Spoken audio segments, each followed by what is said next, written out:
At the end of the 19th century, a Japanese man named Fusajiro Yamauchi started a company called Nintendo Kopai with the intention of manufacturing and selling cards for playing games. And for the first 75 or so years of its existence, that's all Nintendo did. It made and sold playing cards, and for most of those years, it did so only in Japan. But the president of Nintendo was a smart man, and he recognized that selling playing cards was a limited business. You see, most families don't need more than one or two packs of cards, so there's little reason for customers to buy products again and again. As a result, Nintendo entered other markets. At various times, it ran taxis, operated hotels, sold instant food products, and made toys. Most of these ventures were unsuccessful, however, and even worse, Nintendo's core business, selling playing cards, remember, was declining.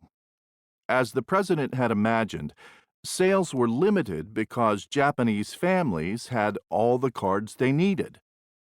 At this point, and we're talking mid 1960s here, Nintendo was in serious trouble. It was just barely surviving in Japan as a minor toy company, nothing more. Fortunately, one of its employees was a promising engineer by the name of Gunpei Yokoi.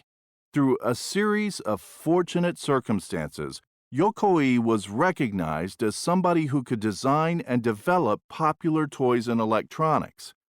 Many of his products became bestsellers and helped Nintendo survive into the 1970s.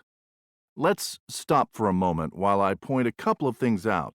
Thus far, I've covered almost 100 years of its history, and at this point, Nintendo is still known almost exclusively in Japan and still hasn't really started selling electronic products.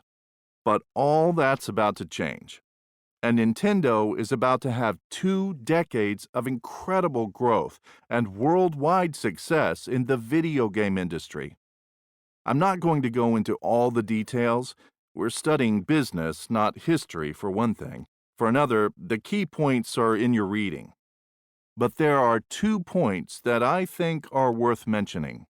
First, Nintendo was somewhat lucky in that it entered the U.S. market for video games right after the so-called video game crash of 1983. Having seen the crash and understood at least some of its causes, Nintendo was able to avoid the problems that had caused industry giants, such as Atari, to get out of video games, at least temporarily. And second, Nintendo was one of the first companies to create recognizable video game characters that were popular among young people around the world. I'm talking Mario and Donkey Kong here, among others. This allowed Nintendo not only to sell hardware, the video game console device itself, but also software, the games that are played on the hardware. This kind of integration allowed Nintendo to make huge profits and become one of the most prominent and influential companies in the entertainment sector. Okay, before I move on to talk about Sony, are there any questions?